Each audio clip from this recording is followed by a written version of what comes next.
India जैसे vast और diverse country में जहाँ डिफरेंट कास्ट, क्रीड और रिलीजन के लोग रहते हैं, जहाँ एक स्टेट से दूसरे स्टेट के बीच की दूरी हो सकता है 2 कंट्री के बीच की दूरी हो, तो डिस्टेंस जब इतनी है तो उनके खाने पीने, बोलने में, पहनने में कुछ डिफरेंस है।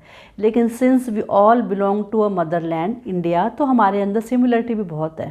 Regarding the topic how South India is more developed than North India, उसके पीछे क्या फैक्टर्स है, क्या रीज़न है। पहली बात तो ये सोचना कि नॉर्थ के सभी स्टेट अंडर डेवलप्ड हैं, तो ये बिल्कुल भी गलत है। नॉर्थ के कुछ स्टेट इक्वली साउथ की तरह डेवलप्ड हैं। साउथ के 5 स्टेट आंध्रा, तमिलनाडु, कर्नाटक, केरला और तेलंगाना। वहीं नॉर्थ के स्टेट्स में आते हैं यूपी, बिहार, दिल्ली, पंजाब, हरियाणा, राजस्थान, उत्तराखंड और Jammu Kashmir. According to a survey, South के स्टेट्स की पॉपुलेशन का 15% गरीबी रेखा पे आता है। वहीं नॉर्थ के स्टेट्स में 40 to 50% जो लोग हैं गरीबी रेखा के नीचे आते हैं। GSDP डेटा के अकॉर्डिंग साउथ का एक आदमी ज़्यादा कमाता है as compare to North. South की पर कैपिटा इनकम ज़्यादा है as compare to North. In 2021 NITI आयोग ने यूनाइटेड नेशंस के साथ मिलकर एक सर्वे किया सभी स्टेट का। उस सर्वे में जितने भी स्टेट थे उन स्टेट्स की परफॉर्मेंस को डिफरेंट पैरामीटर्स पे मेज़र किया गया। वो पैरामीटर्स थे एजुकेशन, हेल्थ, जेंडर्स और सोशल रिफॉर्म्स।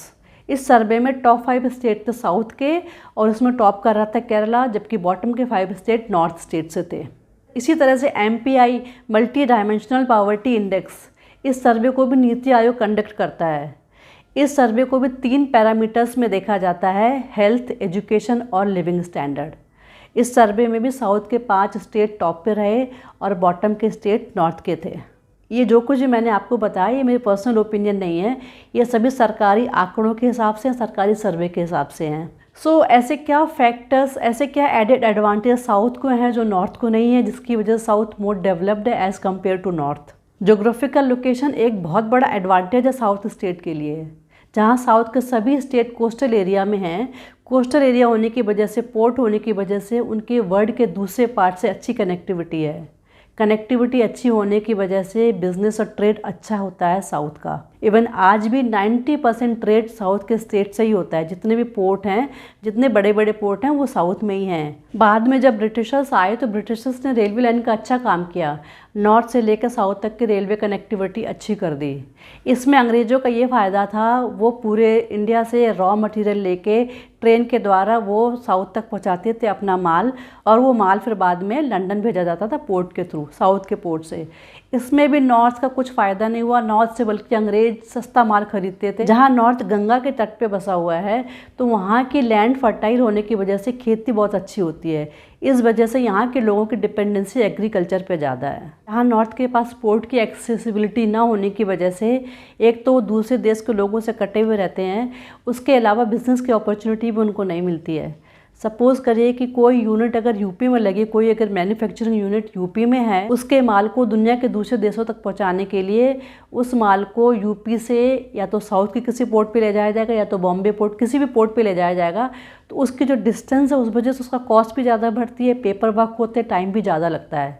वहीं अगर यूनिट कोई चेन्नई में है, बॉम्बे में है, कोई मैन्युफैक्चरिंग यूनिट या फैक्ट्री अगर लोकल में है तो उसका टाइम भी बहुत बचता है, उसको कॉस्ट इफेक्टिव भी होता है। इस वजह से बिज़नेस के हिसाब से साउथ काफ़ी आगे रहा एज़ कम्पेयर टू नॉर्थ। ऐसा नहीं कि जो स्टेट कोस्टल लाइन पे नहीं है वो बिज़नेस अच्छा नहीं करते, फ्लरिश नहीं करते हैं, उनके अलग रीज़न है, बट डेफिनेटली एडेड एडवांटेज मिलता है जो कोस्टल एरिया में, जो स्टेट कोस्टल पे हैं। सेकेंड फैक्टर है फॉरेन इन्वेजन। इंडिया को कई बार इन्वेड किया गया, लेकिन जितने भी इन्वेजन हुए नॉर्दर्न पार्ट ऑफ इंडिया से ही हुए हैं।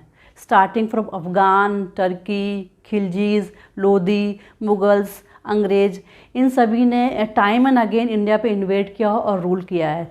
इंडिया के जितने भी मॉन्यूमेंट्स से मंदिर थे उनको डिस्ट्रॉय किया है, फोर्स कन्वर्जन किया है, जेनोसाइड किया है।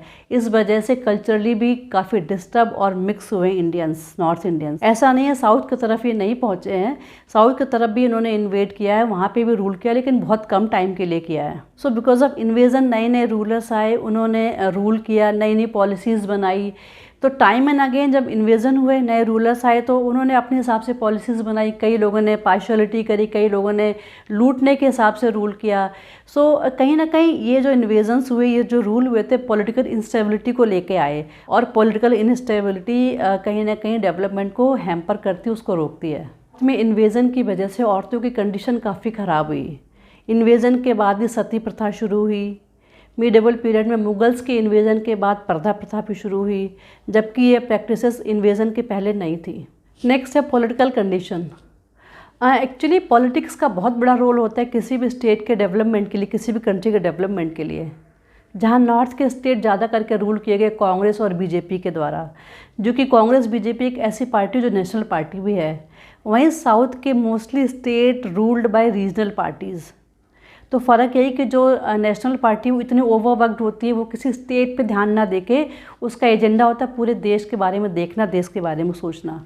वहीं जो साउथ के स्टेट है, जो रीजनल पार्टी थी, छोटी छोटी रीजनल पार्टी जिन्होंने बनाई थी, उनका अपना एक मोटो होता है अपने पब्लिक के वेलफेयर के लिए काम करना। ऐसा नहीं है कि नॉर्थ में रीजनल पार्टीज़ नहीं है, यूपी बिहार में रीजनल पार्टीज़ ने रूल किया है, लेकिन शायद उन्होंने उन पॉलिसीज़ को अच्छे से इम्प्लीमेंट नहीं किया, उन्होंने अपने पब्लिक के बेटरमेंट के लिए काम नहीं किया है, जो कि साउथ के लीडर्स करते हैं। तो it mostly depend on leader also. Leader कितनी सीरियसली अपनी पब्लिक के वेलफेयर के लिए काम करता है। इन माई ओपिनियन ऑल्सो साउथ के लीडर्स ज़्यादा ईमानदारी से पब्लिक के लिए काम करते हैं एज़ कम्पेयर टू नॉर्थ के रीजनल लीडर्स के। नेक्स्ट है social and cultural factor. South India के लोग रिलेटिवली थोड़े शांत होते हैं, पोलाइट होते हैं as compare to North India. North Indians थोड़े लाउड होते हैं, शो ऑफ ज़्यादा है। साउथ इंडिया के लोगों का मेन फोकस होता है पढ़ाई, वो अपनी पढ़ाई पे ज़्यादा ध्यान देते हैं as compare to North India.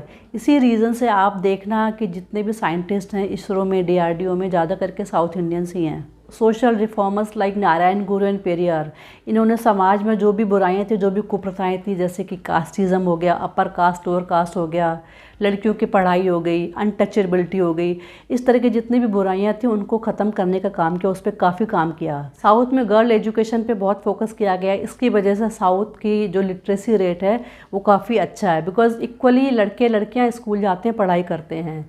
Kerala इसमें टॉप करता है। तो साउथ में जब लड़कियां अच्छी पढ़ाई करती हैं और इंडिपेंडेंट हैं, अपने करियर पे ध्यान देती हैं, तो उनकी एक सेइंग होती है समाज में, एक अपने घर में। तमिलनाडु में द्रविड़न पार्टी की वजह से कास्ट सिस्टम पे काफ़ी काम हुआ है। स्पेशली जो बैकवर्ड कास्ट के लोग थे उनको सोसाइटी में इम्पोर्टेंस मिली है। लीडर्स लाइक सीआर और कामराज, इन्होंने बैकवर्ड सोसाइटी के लिए काफ़ी काम किया है, स्पेशली एजुकेशन सेक्टर में। कामराज ने मिड डे मील का इंट्रोडक्शन कामराज ने किया था, जो कि साउथ में इंट्रोड्यूस हुआ था सबसे पहली बार। कर्नाटक में साइंस और टेक्नोलॉजी पे काफ़ी काम किया, इस वजह से बड़ी बड़ी टेक कंपनीज़ और इसरो ये सब कर्नाटक में ही हैं।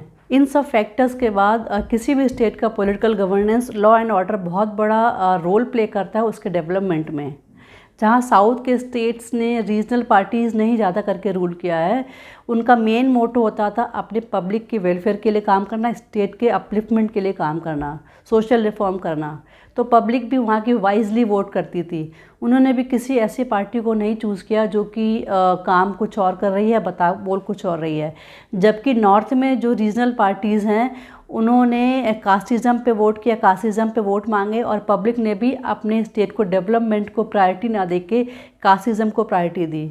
तो कहीं ना कहीं पब्लिक का बहुत बड़ा रोल होता है इन स्टेट की डेवलपमेंट में। यूपी और बिहार इसके बहुत बड़े एग्जाम्पल हैं। इन माय ओपिनियन पब्लिक बहुत बड़ा रोल प्ले करती है किसी स्टेट या कंट्री के डेवलपमेंट में।